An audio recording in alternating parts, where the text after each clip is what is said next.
If you don't already know that I'm a big fan of professional wrestling and professional wrestling games, you most likely haven't watched much of my content. But way before I was playing the WWE 2K series, there was another game that had my heart. Hello there, welcome to saberduelgaming, where we always take the high ground, and welcome to my retro review of WWF No Mercy. Released on the Nintendo 64 in 2000, No Mercy was effectively the final in a series of 4 outstanding wrestling games. In a twist that wouldn't be seen in any other wrestling franchise, the first 2 of these games were WCW games, those being WCW vs NWO World Tour and WCW NWO Revenge. These 2 games were massive financial and critical successes, so in 1999, when THQ's license came up, THQ instead began making games for WWF with the release of WrestleMania 2000. WrestleMania 2000 shared the exact same game engine as WCW NWO Revenge, but with the far more popular WWF wrestlers, and it was inevitable that the sequel would come, and only 1 year later, in 2000, WWF No Mercy was born. The WWF in 2000 was at an absolute peak for many reasons. Not only were long-lasting stars like Mick Foley, The Undertaker and Shawn Michaels still involved in the game, even if they weren't still active in professional wrestling in the case of Shawn Michaels, but we also had a berry of huge main eventers that would go on to feature for years to come, such as The Rock, Stone Cold Steve Austin, Triple H, Chris Jericho, Kurt Angle. It was a fantastic roster at the top of the WWE, but in the mid-card, things were in many ways even more impressive. Amongst this mid-card in particular were 3 tag teams, Edge and Christian, the Dudley Boys and the Hardy Boys, and it was in many ways these tag teams that this game was built around.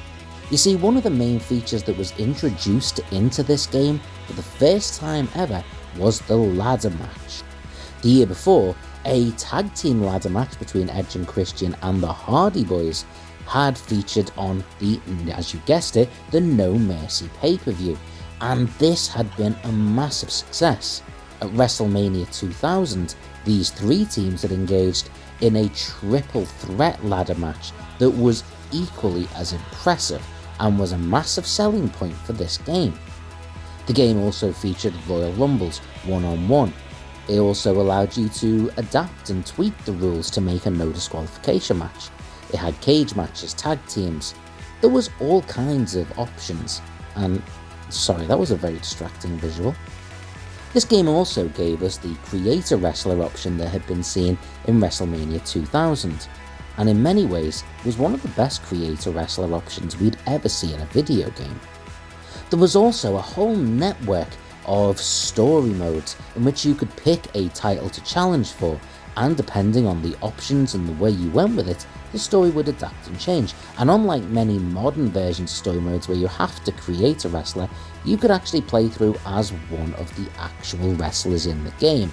And whilst some story modes didn't suit some wrestlers as much as others, for example, Kane and The Undertaker would often seem a bit of a strange fit for the story and the dialogue, on the whole, these worked really well.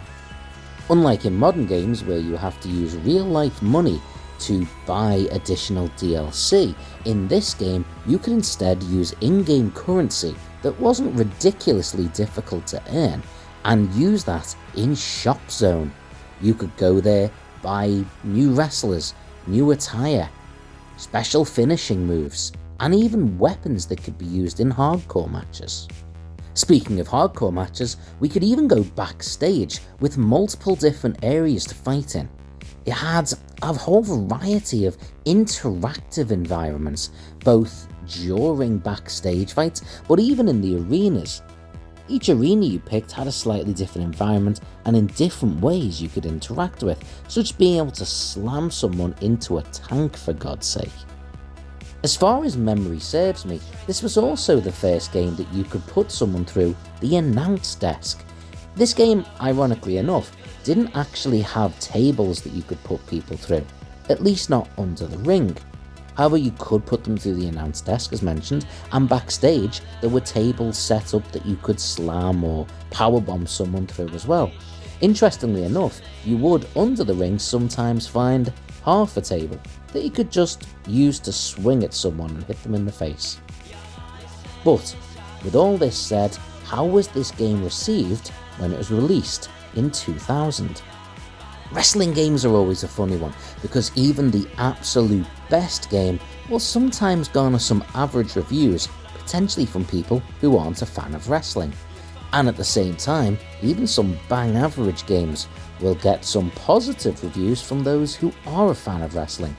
But overall, I think this one is pretty damn clear. Despite a couple of scores of 72 or 78%, the vast majority of scores for this game are way up between 89 to 92% or equivalent. Craig Orlando of Next Gen described the game as a 3D wrestlefest that eschews mercy as much as it embraces excellence. And as bizarre a comment as this is, it's pretty damn fair.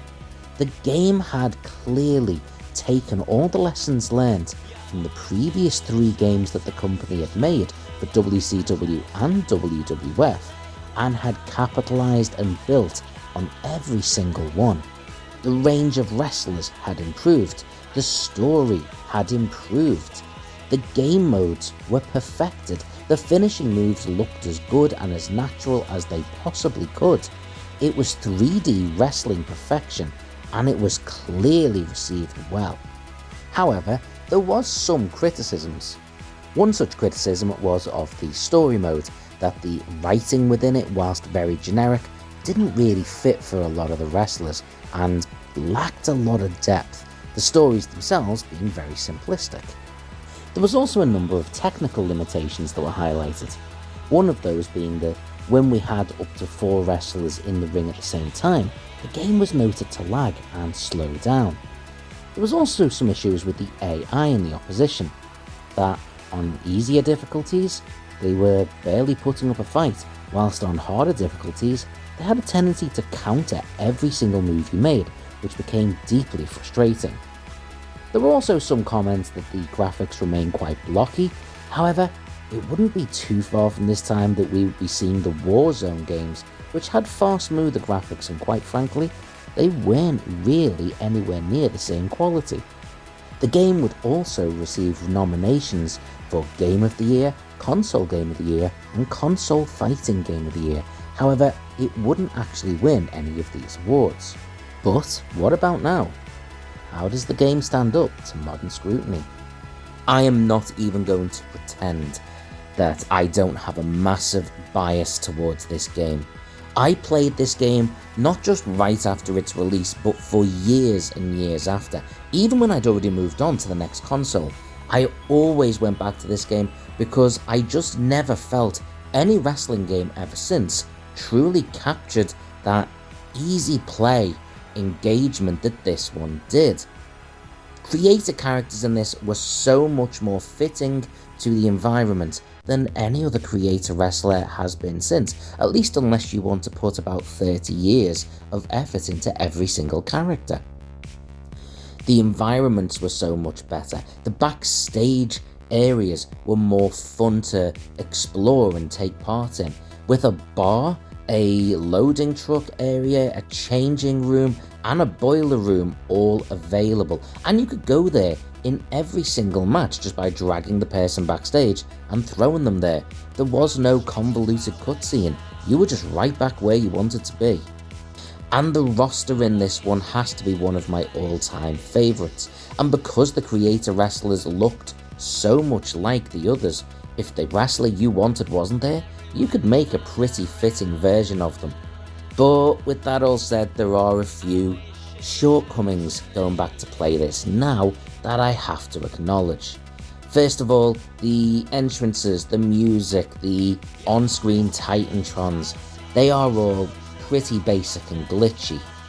The movements and controls of the characters are a touch more sluggish than I remember them being. I remember them being super intuitive and perfectly smooth, but the reality is they are a little bit slower, especially as mentioned earlier, when you start to factor in 3-4 players into the game.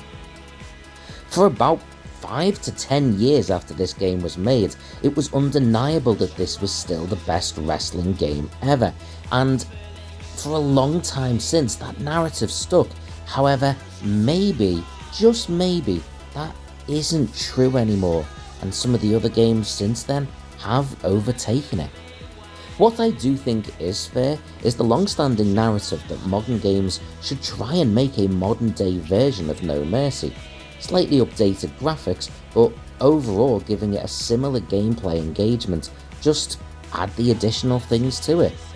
Wrestling games have tried multiple times to reach this level, but just haven't quite, but that doesn't mean that the games since haven't improved in other ways. This is still a fantastic game, but maybe not what we remember. This one's a difficult one to rate. Taking off the rose-tinted spectacles, I can see that the graphics and sound have aged quite dramatically, but the gameplay is still better than a damn sight most wrestling games we've seen over the last 10 years. I still think this deserves an 8 out of 10. At the time I would have given it a 9 or 10 out of 10, so I think that's a reasonable compromise. But what do you think? Have I been a bit too generous? Comment below, let me know. Also let me know what your favourite wrestling game is. And until next time, take the high ground.